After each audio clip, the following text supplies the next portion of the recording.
On est de retour. Mm-hmm. J'ai vu beaucoup de commentaires de gens qui se désolaient de voir ce qui s'était passé 2 semaines, je pense.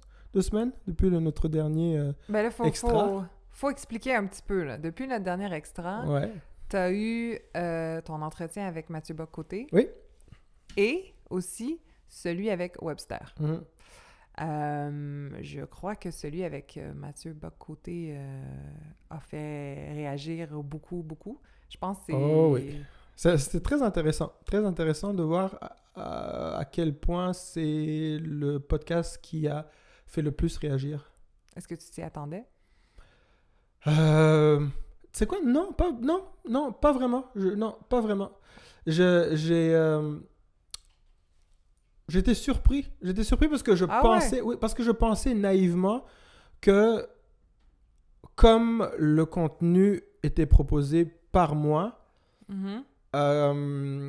que les gens allaient peut-être, les gens qui me suivent sur les réseaux sociaux, allaient peut-être pas nécessairement se ruer sur le podcast, sur l'épisode parce que c'était Mathieu Bock-Côté, parce que peut-être qu'ils ne le lisent pas forcément ou ne le suivent pas nécessairement. OK. Ce qui était très naïf de ma part parce que... En fait, t'as pas compris que Mathieu Bock-Côté a comme une grande fanbase qui le suit. Non, puis- je savais qu'il avait Tu une, le savais. une fanbase. Je ne savais pas à quel point elle était réactive et Ah! active. OK. Mais toi, explique un peu, c'était quoi vraiment ton but d'avoir une conversation avec lui? Parce que je sais que tu étais vraiment enthousiaste d'avoir une conversation avec lui. Puis d'ailleurs, je pense que tu as vraiment apprécié ton échange avec lui. Tu l'as vraiment apprécié, en fait, comme personne. Ah oui, c'était un des échanges les plus enrichissants. Pour moi, j'ai appris énormément de choses. J'ai appris énormément de choses en lui parlant. Les gens vont peut-être être surpris, mais je sais que quand tu es arrivé à la maison, tu m'as même dit « Je pense qu'on pourrait être des amis. » Oui. Hein? Oui, absolument. Oui, absolument, parce que premièrement, je ne sais pas comment il est perçu par la majorité des gens qui savent qui il est, même superficiellement, juste parce qu'ils nous en ont entendu parler. Puis j'ai remarqué que c'est quelqu'un qui suscite beaucoup de passion chez les gens. Oui, il polarise beaucoup. Il polarise ouais. beaucoup. Il y a beaucoup de gens qui veulent le mettre dans une case. Bon, des fois, il les aide aussi. Il rentre très bien dans Il les aide certaines aussi. cases. Mais je pense que c'est quelqu'un qui dit très bien ce que beaucoup de gens pensent et aimeraient qu'on dise à leur place. On peut pas le dire, oui. Il a le mot pour parler au nom de certaines personnes, de certains groupes qui manquent de mots pour expliquer certaines choses. Puis, je l'ai trouvé... ça, là, on parle d'énergie, on parle même pas d'intellect. Là. On parle juste d'énergie, puis de vibe. Puis, c'est quelqu'un de très bienveillant, en fait. Ah! Oui. Ouais. Je te parle juste de l'énergie. Là. Je te parle pas de ce qu'il pense, ni de sa façon de défendre. Je comprends. Mais il a une déformation professionnelle, c'est un intellectuel, il a un background d'université et un doctorat en sociologie. Et c'est quelqu'un qui a un amour fou pour l'exercice du débat. Oui, donc, c'est ça. je suis pas sûr qu'il se représente très bien dans les médias. On ne voit pas Mathieu Bock-Côté, on voit une partie de sa personnalité qui fait sa marque. Okay, on voit pas l'humain, on voit l'homme qui vient débattre d'un sujet souvent chaud. Parce que souvent, quand on l'invite, c'est parce qu'il y a quelque chose qui s'est passé. Ah, ben oui, mais ça, c'est le propre du média, c'est qu'on t'invite pour une raison précise. On t'invite parce qu'on sait ce que tu as l'habitude de dire et c'est ça qu'on veut que tu dises. On veut pas que tu sois dans la nuance, on veut que tu dises... Tu es une ligne très claire sur un sujet et c'est pour ça que tu es là pendant 10 ou 15 minutes. Mais... c'est pour ça que c'est intéressant que tu aies eu une longue conversation avec lui. Parce que on a quand même pu comprendre qu'il y a une possibilité d'ouverture chez lui qui peut-être l'a surpris lui-même, je crois. Je pense qu'il est tellement prisonnier de son discours et des gens qui le suivent dans ce discours-là, qui ils se donnent pas la chance parfois d'avoir une certaine ouverture. Mais ça, c'est le grand problème de je vais pas la... J'allais dire leader idéologique, il l'est malgré lui, même si... parce qu'on lui a souvent demandé si vous voulez se lancer en politique, pourquoi tu ne lances pas en politique? Ah oui, bien sûr. T'as les outils pour. Le profil. Puis il dit toujours non, mais il est quand même un leader malgré lui, parce qu'il y a énormément de gens qui l'écoutent religieusement. Mm-hmm. C'est d'ailleurs pour ça qu'il y a eu tellement de réactions pour cet épisode-là. Mm-hmm. Le problème avec les leaders idéologiques, c'est ça, c'est que ils sont... Je me demande, c'est une question que je me pose, je ne veux pas prêter d'attention, mais je me demande s'ils ne se sentent pas redevables des gens qui les suivent, au point de, des fois, passer un petit peu à côté de la raison et passer à côté du but même de des causes qu'ils défendent. Dans le cas de Mathieu, c'est le souverainisme. Ben, c'est à ça que je voulais en venir, en fait, parce que je trouve que quand on en vient à quelqu'un comme Mathieu Bock-Côté, moi, je l'écoute parler, je le trouve très intéressant, je trouve qu'il dit des choses qui parfois font du sens, je suis pas nécessairement d'accord, mais je pense qu'il y a beaucoup de choses qui font du sens. Oui, absolument, ouais. Après, ce que je trouve vraiment, vraiment dommage, c'est que j'ai l'impression qu'il a un but, sa cause a un but, ses idéologies ont un but, puis que très souvent, trop souvent, il l'oublie complètement. Parce que le chemin pour s'y rendre est pas celui qu'il est en train de prendre en ce moment. Puis c'est ce que je trouve extrêmement dommage. Mais ça a été une des parties les plus intéressantes de notre conversation, parce qu'on parlait du chemin, justement. Moi, ce qui m'intéressait, c'était le chemin. Ouais, le chemin pour... Parce que comment. Le comment. Pour expliquer, c'est que la conversation a commencé par moi essayant de lui expliquer pourquoi la cause souverainiste me parle aussi. Mais que les chemins... Est-ce qu'il était surpris que tu lui dises ça? C'est quoi, maintenant que j'y pense, il n'a même pas réagi. Ah. Il n'a pas réagi... Non, il n'a pas réagi... Ça, c'est intéressant, je sais pas. Il n'a pas réagi à cet énoncé-là. J'ai pas l'impression... Parce que je me demande quand même, quand il est arrivé dans sa tête, il s'attendait à quoi par rapport à toi? Mais c'est pas... Moi, écoute, il y a des gens dont lui, avec lesquels il faudrait faire 2-3 autres épisodes. Ah oui, ben oui. On n'est pas... Prochaine fois, j'aimerais y être. Oui, la prochaine fois, il faut que tu y sois. La prochaine fois, il faut que tu y sois. Parce que quand on en reparlait, tu m'as porté plein de points de vue, plein de choses auxquelles je n'avais même pas pensé ou que je n'ai pas eu le temps d'exprimer. Mais c'est ça. Lui, puis tu as tout à fait raison. Et j'ai essayé de l'amener là, puis je rencontrais beaucoup de résistance de sa part. De l'amener là, qu'est-ce que tu veux dire? J'essaie de l'amener sur le terrain du « si tous les deux, nous pensons qu'un Québec comme pays est une idée qui fait sens. » Ouais. On s'accorde là-dessus. Point de départ. Mm-hmm. Comment est-ce qu'on y arrive ensemble? Oui, puis de regarder, il y a des erreurs qui ont été faites par le Parti québécois. Qui longtemps a été le... Bon, après, moi, mon gros problème, là, c'est que il y a eu de gros problèmes dans la communication de ce que c'est de vouloir être séparatiste. Mm-hmm. Et c'est là qu'ils ont perdu beaucoup de gens qui potentiellement pourraient se rallier à la cause. Ouais. Et quand Parizeau a fait son fameux speech... en 95, ouais. Exact. Et qu'il a parlé des immigrants, disant que c'est pour ça qu'ils l'avaient perdu. Si nous avons perdu, c'est à cause de votre ethnique. Exact. Ben, c'était l'opportunité de régler ce problème. Et non pas de commencer un genre de guerre... idéologique contre le fédéral, disant que c'est eux qui ont rallié les immigrants contre eux. Ouais. Ben, mais c'est ça, j'en ai parlé pendant le podcast aussi.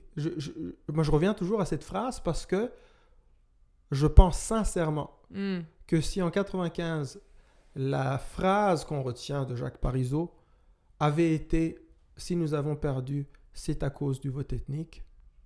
Et donc, ce sont eux les alliés qu'il va falloir aller chercher. Mais bien sûr, mais pour moi, c'est l'évidence même. J'ai pas compris ce qui s'est passé. Je pense qu'aujourd'hui... Il y a quelque chose qui a été blessé dans leur ego profond. Il y a quelque chose qui auraient... C'est dommage, en fait, parce que là, ils se sont fait des ennemis qui peut-être n'auraient pas aujourd'hui, puis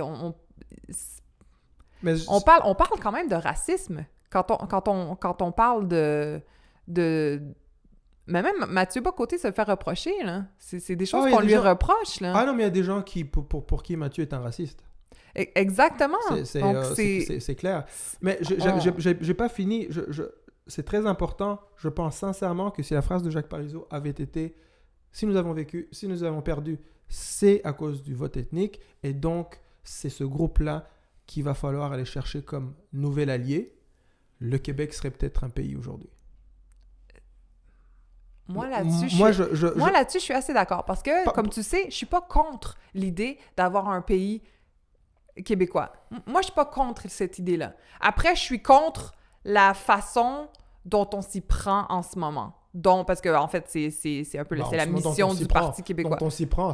Ben là, on s'y prend plus du tout parce que c'est même pas viable, ça fait aucun sens. Parce qu'aujourd'hui, parce que les façons qui ont été prises pour y arriver dans le passé, ça faisait aucun sens. Ça fait pas de sens. Puis des débats sur des choses qui mais c'est ça qui est rien à voir avec la réalité des gens. Mais c'est ça qui était intéressant quand j'ai parlé avec Mathieu Bock-Côté, c'est que je me suis rendu compte à quel point l'intellect et une surspécialisation dans certains domaines te limite dans les causes que tu défends et limite ta raison et ton pragmatisme même. Oui, parce que quand tu deviens prisonnier, tu l'as dit toi-même, c'est comme ça que tu as commencé, tu deviens prisonnier de tes constructions idéologiques, tu en deviens prisonnier parce que j'arrêtais pas de lui dire, ne penses-tu pas que il faille penser à rallier les différentes franges qui soutiennent la cause souverainiste, mais qui ont des idéologies aux antipodes les uns des autres. Ne penses-tu pas qu'il faut rallier ces gens-là? Mais il faudrait au moins... faut commencer là. C'est impossible de le faire sans ça. Et lui, ce qu'il pense, ce qu'il m'a dit, c'est non. On doit s'accorder sur le fait qu'on veut réellement un pays. Impossible.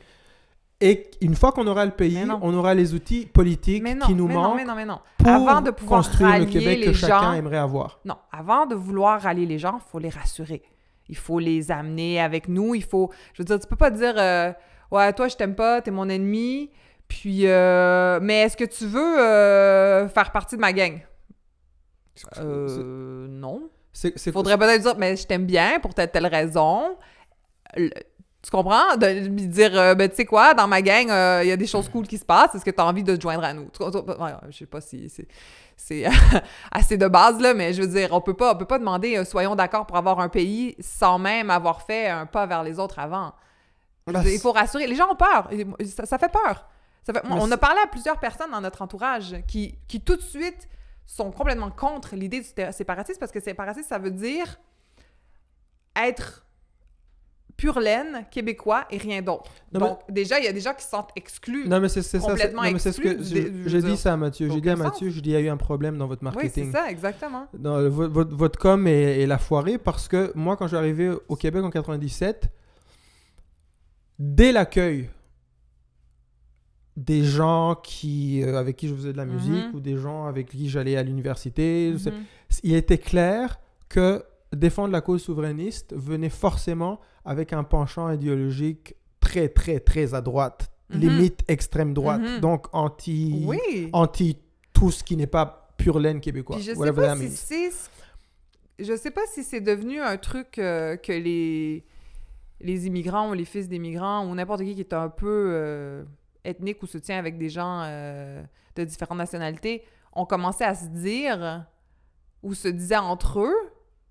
Mais il y avait vraiment cette réalité-là de « Ah non, là, c'est la fête nationale, là, sors pas chez toi. Hein. Si t'es pas pure laine, sors pas de chez toi. Oui, hein. oui. Quoi? Mais moi aussi, quand je suis arrivé, on me disait ouais, tu sais, la Saint-Jean. La Saint-Jean, c'était un petit peu la fête des Blancs. Mais t'imagines? Mais c'est ça qui est intéressant, c'est que je me rends compte à quel point on porte plein d'idées, nous, individus, on porte beaucoup d'idées qui sont propres au groupe, qui sont pas forcément les nôtres comme individus, mais on les porte pareil parce que ça nous dit qu'on appartient à ce groupe et appartenir à un groupe, c'est beaucoup plus important et beaucoup plus facile en plus que de savoir exactement qui nous sommes, nous, en tant qu'individus, et ce que nous voulons. Puis quand tu disais la destination, c'est quoi le but, où est-ce qu'on veut aller, si on parle de souverainisme, par exemple, qui est quelque chose qui fait beaucoup de sens, parce que tu me le dis toi-même, tu as vécu à Vancouver, puis tu me l'as toujours dit, tout Québécois francophone qui sort du Québec, ailleurs dans le Canada, se rend compte qu'il ou elle est en train de mettre le pied dans un autre pays, culturellement, au niveau de l'énergie, au niveau intellectuellement, c'est autre chose. C'est autre chose. Donc, ça fait du sens. Le style, la langue, c'est ça. Donc, il y a un truc, même, oui, t'as raison, même quand tu dis énergie, là, la chaleur humaine qu'on a au Québec, c'est pas comme ça dans le Canada anglais. Il y a vraiment une personal space, là, oui, tout à fait, de distance et tout ça. Puis c'est vrai que quand j'étais à Vancouver, j'ai fait mon secondaire à Vancouver, moi. Puis c'était... On se retrouvait entre Québécois, puis là, je parle de Québécois d'origine péruvienne, d'origine iranienne, d'origine, toutes sortes d'origines, mais des gens qui avaient vécu au Québec ou passé du temps au Québec, qui venaient dans une école, dans des environnements francophones, parce que ils tenaient à la langue française, et on se retrouvait entre nous, et puis on parlait... C'était presque cool de parler un peu plus québécois parce qu'on se retrouvait entre nous puis on avait ça en commun. Oui, puis ça marquait encore, ça soulignait votre identité québécoise. Tout à fait. Ouais. Donc, il y a vraiment quelque chose qui se passe là où on est... Ça veut dire quelque chose être québécois. Bien puis sûr c'est que ça pas veut dire comme quelque être chose. Canadien. Bien c'est sûr. pas vrai. Puis Bien c'est sûr. pas parce que t'es de différentes origines que t'es plus Canadien qu'un Québécois. Là. C'est pas ça. Ouais. Puis ça, vraiment... Moi, je m'en suis vraiment rendu compte quand c'est ça. Quand je suis sortie du Québec pour aller dans le Canada, j'ai regardé, OK, c'est deux choses différentes. Et on a quand même une identité bien québécoise, qu'on soit pure laine ou non. Ça fait partie de nous. Puis ça, je suis pas sûre que justement des gens comme Mathieu Bocoté ou autres qui prônent vraiment le séparatisme s'en rendent compte. Je pense même que les Québécois s'en rendent peut-être pas compte eux-mêmes, même ceux qui sont d'origine ethnique, là, parce que quand on est au Québec, on se rend pas compte, on sent qu'on est différent parce qu'on est de telles origines, puis des fois on se rassemble entre nous, puis on se trouve des trucs en commun et tout ça. Mais ça reste qu'on est des Québécois. On est des Québécois, qu'on le sache ou non, il y a quelque chose, il y a une fibre québécoise qui est là. C'est pour ça que je suis, justement, moi, personnellement, je suis pas contre l'idée d'avoir un pays. Oui, en fait, moi, cette idée-là, je suis pas contre. Moi, tout ce que je veux établir et valider, c'est le fait que la cause souverainiste est légitime, ne fût-ce que d'un point de vue purement humain et culturel. C'est qu'est-ce qui fait la fibre culturelle d'un endroit, puis jusqu'où sur le territoire est-ce qu'elle s'étend. Au Québec, on parle français. Juste le fait qu'on parle français, en Amérique du Nord, en Amérique, point, fait de ce lieu quelque chose, donne une spécificité à ce lieu. Fait que même quand c'est pas fou de se dire non, il y a lieu. Je veux dire, en Catalogne, ils veulent sortir de l'Espagne. Et pourtant, je les trouve culturellement plus proches du reste de l'Espagne que nous, Québécois, que du reste du Canada. C'est vrai, je pense qu'il faut comprendre la réalité. Là. T'es déjà allé à Barcelone? Non. Mais t'es déjà allé à Madrid. Où est-ce que t'es allé? Madrid. T'es déjà allé à Madrid? Je veux dire, c'est vrai. C'est peut-être gratuit ce que je dis. Il doit avoir leur raison, puis je suis sûr que ça se justifie aussi. C'est vrai, t'as raison. Mais tout ça pour dire que ce n'est pas une... Parce que des fois, tu vas expliquer le souverainisme à certaines personnes, ils vont te dire, mais c'est complètement farfelu, ça n'a aucun sens. Oui, mais sauf que si on leur explique, écoutez, on est une nation dans une nation, on est une partie d'un pays qui parle une autre langue, qui ont des cultures complètement différentes. On a vraiment notre culture à nous. C'est quand même assez fou, là. La culture québécoise, pour le peu de peuple qu'on est, c'est fou ce qu'on a là, comme richesse culturelle, juste au Québec. Et si tu expliques ça à n'importe qui, ils vont dire, oui, c'est vrai quand même. C'est-à-dire que moi, c'est ce que je trouve intéressant, c'est que cette séparation existe déjà. Culturellement, cette séparation existe. Moi, je la vis Je l'ai vécu tout le long de ma carrière parce que quand je vais en France et que, mettons que je veux leur dire ma chanson est numéro 1. Je peux pas leur dire ma chanson est numéro 1 au Canada parce que c'est pas vrai. Fait que je dois leur dire mais ma chanson est numéro 1 au Québec. Ça veut dire quoi? Et là, c'est comme même, ça veut dire quoi? Parce que pour eux, c'est comme, ça veut dire quoi? Ça veut dire que Ma chanson est numéro 1 parce que pour nous, c'est comme dire t'es numéro 1 en Île-de-France, mais est-ce que t'es numéro 1 à Marseille aussi? Ou Ouais. ça veut dire quoi? Non, là? c'est T'es pas, numéro 1 en France? Ok, là, on a établi un truc. T'es numéro 1 au Québec, ça veut dire quoi? Mais pour moi, ça veut dire quelque chose de très spécifique et précis, c'est parce que je sais que... Puis c'est quand même un chantant en exploit, français, mais ça a pas l'air, ça a l'air assez banal, oui, en fait. culturellement, le Québec est un pays déjà. Déjà. Ben oui. Le star Oui, system et c'est québécois. ça qui est hyper dommage. Ouais. Ce qui est hyper dommage, c'est que il y a quelque chose qui s'est fait. Puis oui, peut-être que c'est de la faute des fédéraux, là, Bon, ouais, qui ont mis dans la tête de plusieurs personnes certaines choses qui font que il y a eu de la peur. Il y a eu une espèce de manipulation des idées, de ce que ça voulait dire d'être indépendant. Puis les gens ont eu peur. Ils ont eu peur de perdre le Canada, de perdre cette identité canadienne. Puis je comprends, parce que je suis aussi fière d'être canadienne. Je trouve que le Canada, c'est un super pays. Mais c'est quoi le Canada sans le Québec? Je veux dire, je sais pas. Je sais pas. Mais je pense vraiment qu'il y a quelque chose il y a de la peur qui a été transmise. Oui, mais c'est clair. Aux Québécois. Oui, c'est clair. C'est clair. Il y a eu de la peur. Il y a eu certes une certaine récupération des libéraux, de la cause multiculturaliste / mondialiste pour pointer du doigt les souverainistes comme ceux qui sont un peu arriérés puis qui rentrent pas dans le nouveau monde. Puis oui, ils ont fait de la récupération politique. De toute façon, c'est ce qu'ils font les politiques. That's their job, right? C'est ce qu'ils font. Ben oui. Est-ce que c'est vrai? Oui, parce que c'est ce que Mathieu oui, c'est pour ça que je te dis, il y a beaucoup de choses qu'il dit qui sont très justes. Je veux dire, il n'y a rien à dire. Mais de ta cause à toi, souverainiste, si tu veux aboutir, comment tu t'y prends? C'est ça qui m'intrigue. Est-ce que tu peux concevoir un Québec, pays, constitutionnellement, administrativement, vraiment, réellement un pays, sans que quelqu'un comme moi, ou quelqu'un comme Webster, ou quelqu'un comme Aurélie Lanctot, qui sont des gens qui, idéologiquement, à 80% ont des désaccords avec toi, mais qui, peut-être pas Webster, on n'a pas parlé de souverainisme, mais une fille comme Aurélie Lanctot, par exemple, elle veut aussi voir le Québec comme pays. Mais si vous ne vous entendez pas sur juste une idée globale de ce que ce pays pourrait être une fois qu'il en sera devenu un, comment est-ce que vous allez faire pour rallier toute une population, quelques millions de Québécois, pour en faire une réelle cause? C'est pas pragmatique. Non, c'est ça, c'est tout à fait. Ça fait aucun sens. Ça fait pas de sens. Puis c'est ça que je trouve étrange, c'est que quand tu lui amènes cette problématique, on dirait qu'il... Mais Mathieu, c'est un grand blessé comme beaucoup de... Parce que Mathieu c'est pas être un génie pour comprendre que c'est un petit peu un surdoué.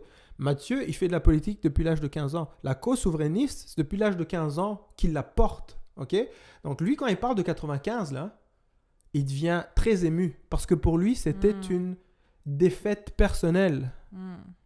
Une défaite personnelle. Et j'ai l'impression que Mathieu veut gagner avec exactement les mêmes discours et de la même façon qu'il a perdu en 95. Je pense que c'est ça qui est difficile. Oui, tu penses vraiment... Là, tu pense parles que pour oui. lui, là, Je pense que la défaite est tellement forte. Je ne me trompe pas, mais je pense que chez lui ou chez beaucoup de gens qui pensent comme lui, la défaite de 95 est tellement forte qu'il faut la corriger entièrement. C'est-à-dire qu'on veut le payer. Non seulement on veut le payer, mais on le veut exactement comme on l'avait pensé en 95.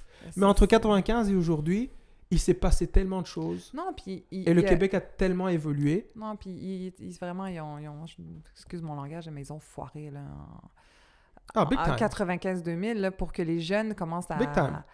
leur marketing avoir n'était pas leur on cause. point. Non, pas, c'est ça. Vraiment Il y a pas. eu vraiment quelque chose qui amenait la peur, là. Je veux dire, quand on parle de... J'ai dit fête nationale tout à l'heure, je veux dire, t'as vu, on dit fête nationale Bah pour oui, dire on fête dit du fête Québec, nationale. Oui, mais c'est ça qui doit être frustrant aussi pour beaucoup de Québécois. C'était cette ambiguïté identitaire. C'est qu'on est une province, mais on est bien conscient qu'on n'est pas une province au même titre que le Nouveau-Brunswick ou la Colombie-Britannique ou l'Alberta. On le sent. Ben, oui, parce que... On est une province-État, on le sent, mais on ne l'est pas constitutionnellement. On ne l'est pas administrativement. C'est pour ça qu'il y a quelque chose à faire. Il y a définitivement quelque chose à faire. Sauf que, je veux dire, la première vague d'immigration, c'est ça, on en parle souvent, mais mes grands-parents, quand ils sont arrivés, c'est la première ou la deuxième vague, c'est au tout début de l'immigration, là, les Italiens, les Portugais, quand ils sont arrivés ici. Il y avait quelque chose de différent parce que mon grand-père était péquiste. Mon grand-père était pro Québec libre et tout, là. Bien sûr, ouais. Il fallait Donc, parler français à table. Comment ça se fait qu'un immigrant... Il se fâchait quand on parlait anglais à table. Oui, exactement. Mais comment ça se fait qu'un immigrant, à cette époque-là, se sentait inclus? Parce que lui, il se sentait inclus. Il y a quelque chose qui faisait que mon grand-père se sentait inclus à cette époque-là, qui a pas bien évolué, là. Il y a quelque chose qui s'est perdu. Parce que mon père, lui, ne l'était plus. Et puis nous, ben, on est tombé dans l'incompréhension de la chose. Tout à fait. Ce qui a donné lieu à une génération de gens comme Webster qui ont dit, pourquoi moi, mon pays, c'est le Québec, là. Ouais, ben oui. Mais je sens... il a dit ça comme ça, hein? Mon pays, c'est le Québec? Non, c'est mais... toi, non, c'est toi qui c'est paraphrase. Bah non, je le dis parce que pour moi, il est québécois. Je pense pas qu'il va me contredire parce qu'il me dit qu'il est d'origine oui, mais tu dis quand même mon pays, c'est le Québec. Oui, ok. Écoute, s'il veut me corriger, je m'excuse d'avance, Okay. mais c'est comme ça que je le perçois. J'ai pas l'impression que Webster est quelqu'un qui pense que le Québec n'est pas son lieu, son chez lui. C'est parce que tu as utilisé le mot pays. Ah, ok. Ouais. Quand on parle de séparatisme. Ouais, ok. Mais c'est pour ça que je te... Ouais, t'as raison. Mais je veux dire, oui, parce qu'il faut faire attention aux mots, mais ce que je veux dire, c'est que tout ça a amené à une génération de gens comme Webster à se dire, même si je sens bien que je suis québécois, je me sens québécois, bah, je sens de la résistance de la part de certaines institutions politiques, médiatico-culturelles, d'accepter tout ce que je suis et toute la dimension nouvelle de l'identité québécoise. Parce que j'ai des origines ailleurs, parce que je fais du hip-hop et pas du rock, parce que toutes ces choses-là, je sens qu'il y a de la résistance à m'accepter comme je suis. Mais bien sûr qu'il y a de la résistance. On a de la difficulté. Les Québécois ont de la difficulté à se faire accepter eux-mêmes. Donc, c'est sûr que... C'est ça. c'est sûr qu'il y a un problème. C'est ça. C'est ça qui est super intéressant. Je sais pas si c'est ça que tu allais dire. C'est ça, ouais. C'est qu'ils se ressemblent beaucoup. Exactement. Dans leur discours, à quelque part. Parce qu'ils ont besoin de reconnaissance, tous les deux, je crois. Exactement. Ils ont les mêmes mots des minorités. Ce sont des mots des minorités. Étrangement. Oui, bien sûr. Mais c'est ça qui est intéressant au Québec. C'est que si on va au fond des choses, il ne devrait pas y avoir lieu à une opposition entre oppresseurs et opprimés. Explique. Si tu regardes, tu penses aux États-Unis par exemple, si tu penses au racisme aux États-Unis, qui oppose clairement les blancs et les non-blancs, mais de façon encore plus spécifique parce que c'est vraiment ancré dans leur histoire, l'esclavage, blanc contre noir. Tout le long de cette histoire-là, il a toujours été clair qui n'avait jamais été vraiment opprimé comme groupe identitaire ethnique, là, et qui l'avait toujours été. Oui, c'est vrai. Blanc et noir. Ouais, c'est vrai. Au Québec, tu as les dominants, qu'on dit blancs, qui n'ont jamais vraiment été dominants dans leur propre lieu et qui ont vécu leur lot d'oppression aussi. Ben d'ailleurs, il y a quelqu'un qui écrivait un commentaire par rapport au fait que les Acadiens, il y a eu de génocide. Oui, mais là, c'est les Acadiens, c'est pas des Québécois, mais c'est aussi des gens... Non, mais ça reste un endroit où blanc, noir, francophone, anglophone, il y a beaucoup de... Tu peux être blanc et être opprimé quand même. Ben c'est ça. Mais le Québécois a un vrai trauma. C'est peut-être historique. Mais c'est peut-être pour ça que les Québécois aussi ont de la difficulté avec le racisme. Oui. Parce ils se sentent opprimés pour quelque chose qui n'a rien à voir avec la ouais, peau, la couleur de la peau. Donc, oui, tu vois ce que je veux dire? Oui, je ne sens pas chez le peuple québécois que ce racisme est quelque chose de réellement propre à ce qui fait leur personnalité identitaire. J'ai pas l'impression que le racisme est dans la fondation de ce que les Québécois pensent d'eux-mêmes. J'en ai vraiment pas l'impression. Je suis d'accord avec toi. J'en ai vraiment pas l'impression. Je Ouais. pense réellement que si tu vas en région, si tu vas... Le type de racisme que tu vas rencontrer, ça a peut-être un racisme maladroit, léger, ou... Contraire... Je veux dire, t'es allé aux États-Unis, là. On est allé en Caroline du Nord, on était... Ouais. C'est dans la fondation même de ce qu'ils sont, le racisme et la culpabilité, la fameuse culpabilité blanche américaine, là. Quand une fois de temps en temps, tu as un groupe d'acteurs qui vont s'excuser pour ce que leur arrière-grands-parents ont fait aux Noirs il y a 400 ans. Oui. Tu comprends d'où il vient parce qu'ils sont assis sur une mine d'or, de pouvoir et de supériorité. C'est pour ça que qu'ils l'histoire doivent est à importante. cet esclavage. L'histoire est importante, puis je pense que c'est ça du côté de Mathieu Bocoté et de Webster. C'est ça qui est intéressant, c'est que ils sont historiens un petit peu tous les deux. Là, oui, bien sûr. C'est ça. Là.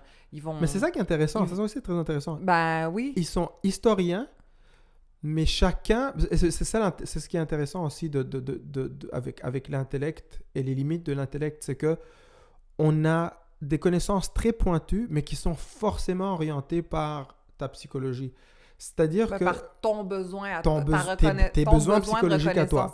Tes besoins psychologiques à toi. Ouais. Donc, tu vas être super pointu, comme Webster est super pointu sur tout ce qui est histoire afro... On va dire... il a une sensibilité très afro quand il pense à l'histoire, quand il étudie l'histoire, parce qu'il est à la recherche de quelque chose. Parce qu'il y a un besoin, parce qu'il y a un manque, parce qu'il y a un vrai manque. Bien sûr. Il me l'a dit, Webster, il m'a dit, moi quand j'étais ado, je trouvais qu'il n'y avait pas de voix pour moi autour de moi, donc j'ai dû m'inventer ma voix, avec le hip-hop, avec le texte, avec le verbe. Ah oui. Donc c'est ça. Mais ce qui est intéressant, puis c'est là que quand tu dis, il pourrait se rejoindre, et moi c'est mon obsession, tu le sais, mon obsession, ce que je trouve, pour utiliser un terme québécois... Une de tes obsessions, oui. Une de mes obsessions, oui. C'est l'idée, la possibilité que des personnes qui sont aux antipodes idéologiques puissent s'entendre sur une destination et ensuite s'entendre sur la manière d'y arriver. Parce que c'est ça qui m'intéresse. Mais évidemment, ça prend des années. Ça prend c'est pas en un podcast que ça va se régler. Mais je pense que ça commence quand même avec des conversations. Que les gens ont des choses à dire. Les gens avaient beaucoup de choses à dire par rapport à ta conversation avec Mathieu Bocoté. Mais c'est sain que les gens parlent, c'est sain. Bon, il y a des choses qui sont peut-être moins... D'ailleurs, on lit pas nécessairement les commentaires parce que des commentaires qui sont des fois un peu plus désagréables.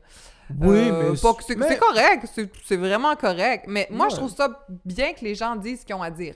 Vaut mieux que ça sorte. Vaut mieux que les gens s'expriment. Moi, j'aime beaucoup le débat. C'est pour ça que j'aimais l'idée que tu t'assoies avec Mathieu Bocoté. C'est important de se parler. Ça commence comme ça. Mais moi, ce que je me dis, ma logique, c'est comme personne noire de la diaspora. Je vis ici. C'est mon lieu d'habitat. C'est mon chez moi aussi maintenant depuis plus de 20 ans. Je suis obligé, en tout cas, si je veux être conséquent, là, si on veut, parce que le but de tout ça, c'est qu'on voulait parler de réconciliation à la base, c'était ça, là. C'est comme comment est-ce que des gens qui n'ont pas l'air de s'entendre se réconcilient. On est en plein dedans en ce moment-là. Moi, ce qui m'intéresse, c'est ça, et je me dis, je suis obligé, moi qui suis québécois, d'origine africaine, certes, d'origine rwandaise, certes, mais je suis quand même, ma vie est au Québec. Je peux pas concevoir une vie saine, épanouie, sans composer avec des gens qui pensent pas comme moi, mais qui vivent sur le même terrain que moi et que je côtoie tous les jours. Dans le monde médiatique, là, c'est comme ça que je suis arrivé à l'idée souverainiste, c'est parce que je me suis rendu compte que ce ce qui me dérange à chaque fois, le manque de diversité dans les médias, ce que je dénonce, vient du fait que j'ai peut-être pas pris le temps de comprendre d'où ça venait, cette résistance. Cette fameuse résistance. Puis une fois que j'ai commencé à comprendre d'où ça venait, cette résistance, et de comprendre, c'est parce que j'étais en train d'exiger à des gens une compréhension et une validation qu'ils recherchaient eux-mêmes pour eux-mêmes. Une validation qu'ils n'avaient pas eux-mêmes. C'est ça. Une fois que j'avais compris ça, je me dis, ok, peut-être que ça passe par le dialogue. On n'a pas le choix, ça passe par le dialogue, parce que sinon, je vais rentrer dans un mur à chaque fois. C'est dur de demander, de demander à quelqu'un de valider quelque chose quand eux-mêmes n'ont pas eu cette validation-là. Exactement. Ils n'ont pas eu, je sais pas si validation, c'est le bon mot, là. Oui. Mais cette reconnaissance. Oui. C'est ça, là.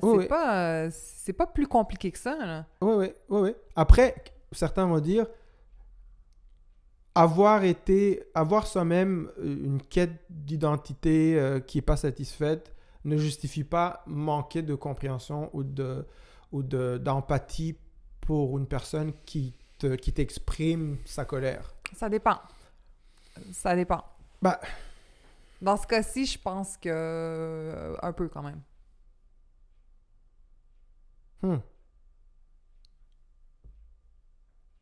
Mais... Tu peux pas demander à un peuple qui sent qu'ils n'ont pas eu de reconnaissance, OK? Dans leur existence, dans leur identité. Dans leur petit morceau de terre, avec leur langue, avec leur identité, leur culture. De faire la même chose pour d'autres qui sont arrivés après eux. C'est difficile. C'est comme... Mais nous, on est encore en train de se battre. Donc, c'est difficile. C'est comme... Oui, je comprends. C'est comme ça que je le vois un petit peu. Je pense. C'est pas impossible. On peut dire, oui, OK, on comprend, mais d'être vraiment là, à supporter vraiment à 100%, ça devient plus compliqué. Parce que tout de suite, ça nous ramène à nous-mêmes. Surtout si... En fait, ce qu'il faut, c'est qu'il faut travailler sur le langage. Il faudrait vraiment se pencher là-dessus. C'est pour ça que les mots sont importants. C'est pour ça que la langue est importante. Il faut travailler sur le langage qu'on doit employer pour revendiquer certaines choses. Si je parle de racisme et si je dénonce un manque de diversité, je dois être précis dans les mots que j'emploie pour éviter que on sous-entende une accusation. Parce que c'est ça le problème. C'est pour ça qu'il n'y a pas de... arrêter de tout de suite comme... C'est pour ça qu'il n'y a pas de dialogue possible. C'est que si je te dis, oui, le racisme systémique existe au Québec. OK? Oui, mais on ne peut pas dire non, c'est oui. Bien sûr que c'est oui. Oui, mais je dois pouvoir t'expliquer... Il faut que je t'explique c'est quoi le racisme systémique parce que... je trouve ça très drôle. C'est pas drôle, mais je trouve ça... En tout cas, ça me fait sourire. D'entendre des gens dire... Des gens, monsieur, madame, tout le monde, là, refuser, nier la notion même du racisme systémique au Québec. Oui, bien sûr. Comme si dénoncer le système, c'était les dénoncer eux, individuellement. Je trouve ça super intéressant. Ça veut dire qu'ils n'ont pas compris ce que ça veut dire, le racisme systémique. Tout à fait. Ce qu'on veut dire par racisme systémique, c'est qu'on parle d'un racisme qui est inhérent à un système, dont toi, individu à qui je parle, on est victime n'est de pas ça, responsable. En fait, on est tous un peu victimes de ce système. Comme le sexisme est systémique. Oui, c'est ça. C'est comme dire, il n'y a pas de sexisme systémique. Mais je suis désolé, le sexisme est systémique. Pourquoi, comment? Pour ça, je donne toujours l'exemple de... Moi, je me considère pas sexiste, mais j'ai adopté par mon éducation... parce que j'ai été éduqué par mon père, qui a été éduqué par son père avant lui. C'est ça, le système. Le système, c'est ça. J'ai adopté certains comportements qui sont un peu sexistes sans que je me sente sexiste moi-même. Donc, quand on me dit, ce comportement, il est un peu sexiste. Oui, je dois m'asseoir et me dire, OK, est-ce moi ou est-ce un système qui me précède et dont j'ai hérité les codes? OK, si c'est le système, OK, ben on peut peut-être s'en parler. C'est plus facile de se dire, les gens avant nous, oui, parce que ils en ont fait des conneries. Et nous, exactement. On subit. On On n'est pas responsable. Tu l'as mieux dit que moi. Ah ben. Non, c'est vrai, tu l'as mieux dit que moi. Dire qu'il y a du racisme systémique au Québec veut tout simplement dire que les gens, avant, étaient moins ouverts que nous le sommes aujourd'hui. Donc, c'est une opportunité L'évolution, pour hein, nous. c'est ça, là, ça sert à ça, là, c'est faire mieux que ce qu'il y Les avait avant. Là. les systèmes peuvent changer. Mm. Mais c'est ça, il faut l'expliquer. Ben évidemment, quand le Premier ministre, quand M. Legault arrive en disant, en niant la possibilité même ou l'existence du racisme systémique, bah forcément, ça ouvre pas la discussion. Il s'est pas repris à ce sujet Ah, j'ai manqué ça. Je pense pas qu'il... À voir, À voir. à vérifier. Bon, écoute, il s'est repris on l'a manqué parce qu'on ne regarde pas beaucoup de télé ces derniers Ouais. temps. Bon, on ne regarde pas la télé. On regarde Netflix beaucoup, mais on ne regarde pas vraiment la télé. On en manque des petits bouts, là. On regarde les nouvelles internationales plus que locales dernièrement. Ouais, mais c'est... Il me semble que c'est son stand là-dessus, c'est ça. C'est qu'il ne faut pas parler de système de racisme systémique au Québec, qu'il n'y en a pas. On peut en parler dans d'autres pays, mais pas dans d'autres endroits, mais pas au Québec. Et il est quand même... C'est ça. Par l'autorité que lui donne son poste, ça vient mettre une couverture sur le dialogue. C'est vrai. Et je comprends que... Bon, écoute, je touche quand même dans l'espoir de croire qu'il s'est corrigé là-dessus, mais bon. Je pense pas. Honnêtement, je pense pas. Bah, Mais c'est ça. fait aucun sens. Ouais, c'est expliquer les termes, c'est très important. Il y a beaucoup de gens Je veux dire, c'est comme... Il y a beaucoup Pour de moi, gens... c'est comme dire... je veux dire, plus on a d'informations, plus on fait bien. Je veux dire, il y a des recherches qui sont faites chaque année, tout le temps, sur plein de sujets, et puis on se corrige, on s'améliore, on fait mieux. La Terre était plate, maintenant la Terre est ronde. Tu sais, je veux dire, les gens avant nous avaient moins d'informations, étaient moins éduqués. Mais c'est très dur, Et bon, il y a eu des choses qui se sont fait mettre en place par rapport aux femmes, par rapport aux gens de différentes couleurs. C'est un fait. C'est un fait. Et puis tout ça, ben, ça se passe de génération en génération. Et nous, on doit faire mieux, tout simplement parce qu'on sait plus, on sait mieux, et voilà. Et de dire que ça n'existe pas, c'est complètement ridicule. C'est comme... pour moi, ça fait aucun sens. Je vois pas ce qu'il y a de menaçant dans le fait d'avouer que ça existe. Mais je ne le comprends pas. C'est menaçant si personne n'a pris le temps de te l'expliquer. Il faudrait prendre le temps d'expliquer. Là. Écoute, parce qu'il y a de la mauvaise foi. Il y a aussi la rapidité avec laquelle l'information doit circuler. On n'a plus le temps d'expliquer quoi que ce soit. Ça, c'est vrai. Mais ce qu'il faut expliquer, c'est que dire que le racisme systémique existe au Québec et le reconnaître est en fait dire que les Québécois ne sont pas racistes. Ça va pas. Tu vois, je veux dire, tu peux pas dire un système qui te précède, toi, comme individu ou comme groupe d'individus, est quelque chose, et dire. Ça veut donc forcément dire que toi, comme individu, l'est aussi. Ça enlève la culpabilité un peu. Ça devrait. En tout cas, moi, c'est que. Ça devrait être compris comme ça. C'est comme ça que ça devrait être compris. Parce que de toute façon, on règle rien sinon. C'est comme ça que ça devait être compris. Puis ça revient au fait qu'on veut aller vers un but. On veut pas juste rester pris dans notre coin, puis d'autres dans l'autre coin, puis là, OK, c'est le fun de faire des débats. Moi, j'adore débattre aussi, là. C'est divertissant, au mieux. C'est bon pour l'adrénaline. Mais sinon, il faut aller vers notre but commun qui arriver à quelque chose. Qui est est-ce qu'on peut vivre harmonieusement? Est-ce que c'est ça la grande question? Est-ce qu'on peut vivre harmonieusement? Qu'est-ce que ça veut dire? Est-ce que c'est un peu utopique? Là? Je crois pas que ce soit... Non, mais il y a des degrés. Je parle pas d'harmonie absolue, là, je parle d'une certaine harmonie. Je veux dire, est-ce qu'on trouve quand même qu'aujourd'hui, il y a pas mal de bruit pour rien. Polarisant? Polarisant? Oui. Ah, oui. Est-ce qu'on trouve qu'il y a pas mal de... On est dans l'ère de l'existence. Là. Je veux exister. Regardez-moi. C'est ça qu'on dit, là. C'est ça, les réseaux sociaux, tout ça, c'est ça. Là. Mais pourquoi est-ce que ma reconnaissance doit forcément passer par la non-reconnaissance de toi? Pourquoi est-ce qu'on peut pas trouver une astuce pour que nous soyons tous les deux reconnus au même titre. Faut que tu t'expliques là-dessus. Là. Bah, c'est-à-dire que c'est ce qu'on cherche. Tout le monde a un compte Instagram. Là. Je sais, mais qu'est-ce qu'on fait avec ces comptes? On se montre. Oui, mais surtout, le but, c'est de comparer nos chiffres. Je veux dire, tu comprends ce que je veux dire? Ma reconnaissance doit passer au-dessus de la tienne. Ah! OK, ben on est dans la compétition. C'est ça, c'est Ouais, l'essence même de l'humain. Là, on est dans la compétition. Mais c'est pour ça la question que je me pose, puis c'est pour ça que des fois, surtout avec quelqu'un comme Mathieu Bocoté, je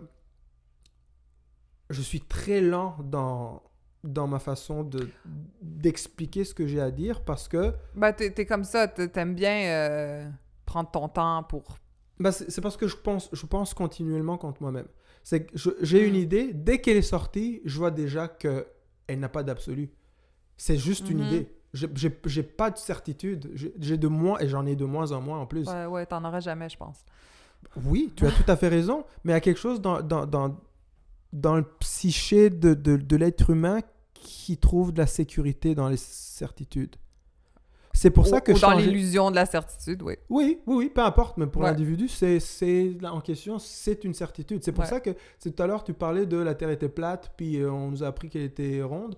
Ah, je suis désolé, j'aurais aimé être là au moment du shift, mais je suis sûr qu'il y a des gens qui ont dû capoter, là. Il y a des gens qui ont dû se dire... Ça fait des siècles qu'on vit avec l'idée que la Terre, c'est notre planète. Qu'est-ce que tu viens me dire? Elle est ronde, ça n'a aucun sens. Je viens de changer tout mon... qui je suis. Tu veux dire que l'être humain... On peut aller juste dans le nord, mais vraiment loin dans le nord. On va pas tomber. Ça veut dire que si je pars d'ici, je fais le tour de la planète, je reviens. C'est a mind... C'est un mindbender, là. C'est comme... Et je pense que on est là aussi. On parle de souverainisme. On parle de dire aux gens, écoute, le monde était ça et il est en train de devenir autre chose. Ouais, ça prend d'ajustement. Ça prend énormément d'ajustement. Ça prend énormément de diplomatie aussi, puis d'empathie. Quand on veut expliquer aux gens qu'il faut s'adapter. Ça reste ce qu'on a déjà dit dans le passé, là. Les choses vont arriver... Au bon moment. Au bon moment, tranquillement. Faut donner le temps. Oui, c'est vrai. Aux gens. Ouais. Mais cette question de réconciliation m'intéresse beaucoup. Puis, en lisant les commentaires sur les deux épisodes de Mathieu Bocoté et Webster étaient les commentaires les plus virulents. C'était les plus engagés. Oui. Ça vient chercher les gens dans leur identité profonde. Dans leur identité profonde. Oui, mais je comprends. Et c'est là que je me dis, mais c'est beaucoup de souffrance. Oui, je lis les commentaires. C'est vraiment ça, oui. C'est beaucoup de gens qui souffrent. Oui. Et d'ailleurs, je ne suis pas sûr que la source de ces souffrances-là soit vraiment dans les discussions que j'ai eues avec Webster ou Mathieu Bocoté. En tout cas... Qu'est-ce que tu veux dire? C'est-à-dire que, j'en ai parlé à Mathieu aussi, lui, il n'était pas d'accord, mais je pense quand même que la grande majorité des gens trouvent refuge dans des idées qui concernent des groupes parce que ça les protège ou ça les distrait de devoir se regarder eux-mêmes et regarder leur propre souffrance ou trauma. Oh là, t'es ailleurs, là. Là, t'es dans la philosophie, là. Mais je pense que c'est dans la psychologie, en fait. Donc, t'es en train de me dire que ces espèces de souffrances superficielles sont une excuse pour se rallier à un groupe. Je dirais pas qu'ils sont superficiels. Mais oui. Non, mais superficiels comme sur la couche. Oui, ok. C'est la peau, là. En tout cas, moi, ouais, d'accord, ouais. Tu comprends ce que je veux dire? Oui, je comprends, ouais. Mais c'est juste une façon de justement pouvoir se rallier à un groupe pour se sentir plus... comme si on faisait partie d'un groupe, d'un tout, de quelque chose qui, fait du bien. Oui, parce que je pense qu'on trouve des ressources. On pense qu'on va trouver plus de ressources dans un groupe et backé par un groupe qu'on peut en trouver en soi-même. C'est très insécurisant de devoir fouiller dans le soi. Oui, c'est ça. Donc c'est une souffrance qui reste là pour ne pas aller régler nos vrais problèmes profonds je pense. Qui viennent de notre enfance et de nos parents, comme tout le monde. Je pense. Je pense que les groupes existent pour ça. Je pense que les idéologies basées sur le groupe existent et marchent et fonctionnent pour ça, depuis la nuit des temps. Les religions, les partis politiques, les sectes, tous les groupes identitaires, les constructions raciales. Pourquoi est-ce que ça marche? Pourquoi est-ce que je suis capable de comprendre que la race est une construction et que le fait d'être noir ne dit qu'une infime partie de qui je suis comme individu, mais que je m'accroche tellement à cet aspect de mon identité? Ok, t'es loin, là. Ok. C'est ça, là. Ok, je t'entends. Mais dans le fond... Je dans le t'entends, fond, mais ça reste une souffrance. Ça reste une souffrance. oui, C'est pas... oui. Tu comprends ce que je veux oui, dire? oui. Ça reste une souffrance. Ce n'est peut-être pas la souffrance originelle, genre la souffrance la plus grande de l'humain en question. Mais ça reste souffrant quand même. Oui, ça reste souffrant. Ça reste souffrant. Mais écoute... C'est sûr que si ton père t'a pas accepté, t'as pas aimé... puis tu veux prouver plus peut-être qu'un autre, là, parce que tu as ce besoin-là. Ton besoin de reconnaissance va être plus grand, et etc., etc. Mais c'est ça, sûr. C'est quoi une des façons de surmonter ce problème-là, par exemple, j'ai manqué d'amour de mon père. Une des façons de surmonter ça, c'est soit de trouver un groupe qui compense pour ce manque, puis d'en faire partie, ou de s'inventer un groupe qu'on va diriger pour retrouver le pouvoir qu'on ne se sent plus parce que le père est pas là. Ou tu payes un bon psychiatre là, qui va t'aider à t'en sortir. Peut-être tu te trouves une femme, tu fais des enfants, tu te recrées un nid, tu fais mieux. Oui, toutes ces façons de faire. Là, on s'en sort plus. Là. Parce que je me demande, là, je me demande justement, si on parlait justement de la couche superficielle de nos souffrances, là, je me demande si c'est pas parce que inconsciemment, comme être humain, je vais dire casser, déconstruire cette notion de l'identité qui commence par... et qui des fois presque se limite à mon groupe, le groupe auquel j'appartiens, mes origines, ma couleur de peau, ma religion et tout ça. Déconstruire cette couche de mon identité, la casser, la mettre en arrière-plan, puis dire, regarde, c'est pas le plus important. Il y a quelque chose de plus important en dessous de ça. C'est l'humain. Je me demande si je ne résiste pas à ce changement-là parce que inconsciemment, je sais que je suis peut-être pas outillé pour regarder ce fond de mon humanité, justement. Je pense que la réponse, c'est oui. Qui c'est qui est outillé pour ça? Pourquoi tu penses qu'on paye des milliers de dollars pour des spécialistes pour nous aider justement à souffrir un peu moins? On n'est définitivement pas outillés. Mais finalement, est-ce qu'on... Non, on va revenir à la raison pour laquelle on est sur Terre, là. Ouais. Mais c'est ça qui est intéressant. Mais ça qui est intéressant, c'est qu'on est parti de souverainisme, ouais, c'est vrai.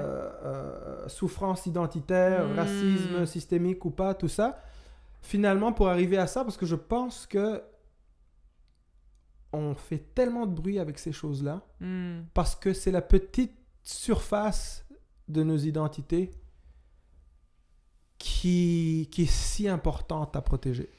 C'est notre rempart, c'est notre petite armure qui nous protège, on pense, contre les souffrances ambiantes dans ce monde-là.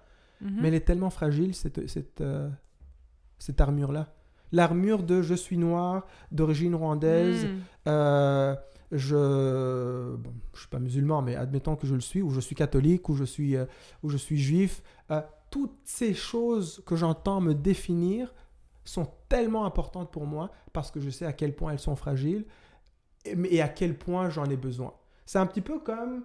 en fait, c'est une question d'insécurité. Je pense qu'on est très insécure comme être humain. Oui. Faudrait construire une espèce de confiance en nous. Je ne sais pas comment on va le faire. Là, les neurologues, philosophes et psychologues du monde aidez-nous, mais c'est à ça qu'il doit arriver parce que, personnellement, je suis tanné de parler de race.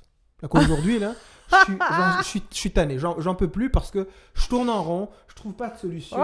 Je sais pas, je sais pas quel langage utiliser. Je sais pas. Tout ce que je sais, c'est que ça me fait souffrir alors que ça ne devrait pas. Parce qu'il y a des choses qui sont beaucoup plus importantes.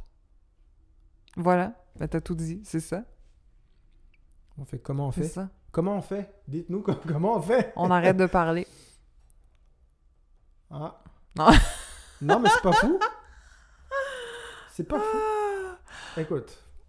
Déjà là, on est mal pris parce que le contact physique est pas très... est pas à son meilleur en ce moment. Oh mon Dieu. Donc je dirais, on se fait des câlins, mais bon. Je me demande dans quel monde on va se réveiller quand on va se rendre compte qu'on a peur d'embrasser l'autre, de prendre l'autre dans la main. Serrer la main. J'ai pas serré la main à quelqu'un depuis je sais pas combien de temps. C'est très étrange. Bon, ok, là, on dévie du sujet complètement, mais bref. C'est ça. Comment est-ce qu'on trouve notre dénominateur commun humain dans nos sociétés, entre groupes? Comment est-ce qu'on met le groupe en dessous de l'individu et pas l'inverse? Le groupe, on l'a mis là. Le groupe est tellement important. C'est quoi ta gang? Et la gang est devenue mais tellement malheureusement, importante. je pense qu'on s'en sortira pas. Je pense que c'est on finit inné. comme ça? Ah, on est des êtres humains. Il faut qu'on trouve une façon d'être capable d'être OK avec le fait de pas s'entendre. On ne va jamais s'entendre. On est des êtres humains. On n'est pas tous faits pour s'entendre. Puis c'est correct. Le truc, je pense, c'est qu'il faut... En fait, OK. Donc, il faut faire la paix avec le fait que nous souffrirons toujours. L'être humain va toujours souffrir. Bon, ben... Sur ce... Allez lire Schopenhauer, puis coupez-vous une veine. C'est une journée comme ça. Voilà. Mais c'est vrai. Écoute, c'est vrai. Peut-être que c'est ça. Il faut juste faire la paix avec le fait que nous souffrons. Ben, ça sera jamais parfait. C'est ça. Ça peut pas être parfait. Mais si on peut au moins se parler, s'écouter, se trouver des qualités. Tu sais, je veux dire, au lieu de juste se trouver des défauts, on peut se trouver des qualités. C'est ça, mon truc, ça. C'est mon truc. Bon, on finit là-dessus. Passez un excellent week-end, puis... Joyeuse fête, joyeux Noël. Je sais pas si on va se revoir avant. Hein? Oui, joyeux temps des fêtes. On vous souhaite le meilleur, puis rendez-vous pour un autre extra à un moment donné.